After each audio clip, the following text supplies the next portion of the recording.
সবিতা বৌদি কিন্তু বলে দিয়েছে, মায়েরি ঠাকুরপো তোমরা যদি মানে অপ্রাপ্তবয়স্ক হও, ভিডিওটা কিন্তু তোমাদের জন্য না।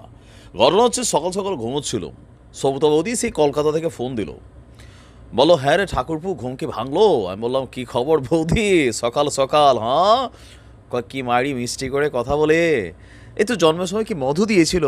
আমি বললাম যে হ্যাঁ বৌদি, ওই যখন জন্ম হলো আম্মা তখন মুখে মধু দিল।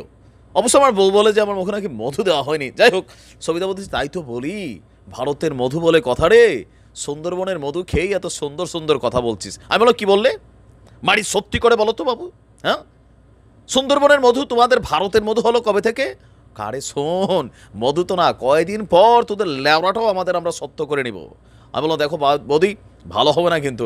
বৌদি বলছি ঘটনা সরিস্তি ঠাকুরপো, আমরা তো দাবি করেছি, আমরা কিন্তু দাবি করেছি টাঙ্গাইলের শাড়ির পর খবর পাসনি, আরও অনেক কিছু আমরা দাবি করার জন্য চিন্তা করছি, ওরে তাড়াতাড়ি কামটা সেরে নে। না দেখেন, আমার আসলে হাস্যকর লাগে। আই এম ভেরি সরি যারা ভারত থেকে বা ওপার বাংলা থেকে আমাকে দেখেন। মানে থাকে না যে নেওয়ার জন্য আর কি থাকে, হাস্যকর কর্মকাণ্ড, যেমন আপনাদেরও ওয়েট নষ্ট হচ্ছে আমি মনে করি।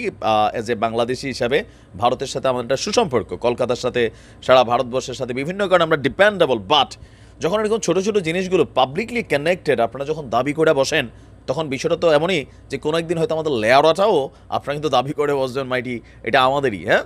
যাই হোক, বাঙালি লেওরা বহুত উল্টা জিনিস। যাই হোক, বাংলাদেশের টাঙ্গাইল তাঁতের শাড়ি কিভাবে ভারতের ভৌগোলিক নির্দেশক পণ্য হয়, এমন প্রশ্ন নিয়ে যখন এপার বাংলা ওপার বাংলা ঝুঁসছে, এরই মাঝখানে বেরিয়ে এলো যে জিআই পণ্য বানিয়ে সুন্দরবনের মধুও খেয়ে ফেলেছে ভারত সরকার। একই সঙ্গে খেয়ে ফেলতে যাচ্ছে বাংলাদেশের রাঁধুনি পাগল ধানও। দেখেন আর কি কি নিচ্ছে মারি অলরেডি। যাই হোক, আমরা বাংলাদেশ আমাদের টাঙ্গাইল শাড়ির সত্য এটা নিয়ে আমরা অলরেডি কাজ করে যাচ্ছি। এতে ভার্চুয়াল মাধ্যমে যখন টাঙ্গাইল শাড়ি নিয়ে প্রতিবাদ, এর মাঝখানেই আপনার উঠে এসেছে এই তথ্য যে 2021 সালের 12ই জুলাই সুন্দরবনের মধুকে ভৌগোলিক নির্দেশক পণ্য হিসাবে নিবন্ধন করতে প্যাটেন্ট ডিজাইন এবং ট্রেডমার্কস অধিদপ্তরে আবেদন করে পশ্চিমবঙ্গ বন উন্নয়ন কর্পোরেশন। যাচাই বাছাই শেষে গত 2রা জানুয়ারি তারা জিআই সনদ নাকি পাইয়েও গেছে। দর্শক, 10,000 বর্গ কিলোমিটার জুড়ে গড়ে ওঠা সুন্দরবনের 66% কিন্তু বাংলাদেশে, আর বাকি 34% ভারতে। বন বিভাগের তথ্য মতে সুন্দরবন থেকে 2022 সালে 230 মেট্রিক টন এবং 2023 সালে 300 মেট্রিক টন মধু আহরণ করা হয়, যেখানে গত 7 বছরে ভারত আহরণ করেছে মাত্র 137 মেট্রিক টন মধু।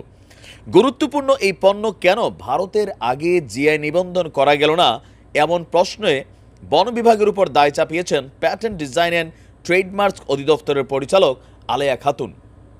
আমরাও বলি আমাদের ঘুম কখন ভাঙবে, কখন যে দেখবো আমাদের লেওরাটাও নিয়ে নিয়েছে মারি, পরে দেখা যাবে কিন্তু সবিতা বৌদি অনেক খুশি। হ্যাঁ, তিনি বলছেন যে অন্য অন্য মধুর তুলনায় সুন্দরবনের মধু যে আলাদা একটা বৈশিষ্ট্য আছে, আর সেটির গুণগত মানের সনদ কিন্তু বন বিভাগ দিতে পারবে না, সেটি আমাদের বিশেষজ্ঞদের দিয়ে বের করাইতে হবে। এখন কোথায় করাইবেন এটা আপনারা বোঝেন, সরকারি চাকরি, টাকা পয়সা তো কম কামাচ্ছে না মারি, সত্যি বলছি কিন্তু। হ্যাঁ, প্রতিবেশী দেশটির জিআইএন নিবন্ধনের তালিকা আছে বাংলাদেশের রাঁধুনি পাগল ধানের জাত।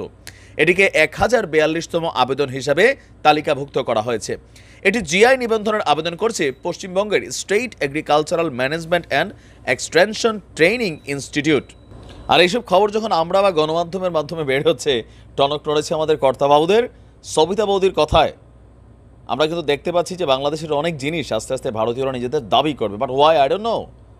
মানে এগুলা ভাই, চুরির তো একটা জাত আছে, তো এইটা চুরি করার কোনো কারণ আছে? আমার নিয়ে আবার ভারতের কিছু লেওড়া ওরা আবার ভিডিও বানায়।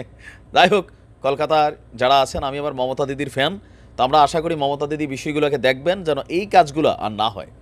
ভালো থাকুন, আসসালামু আলাইকুম।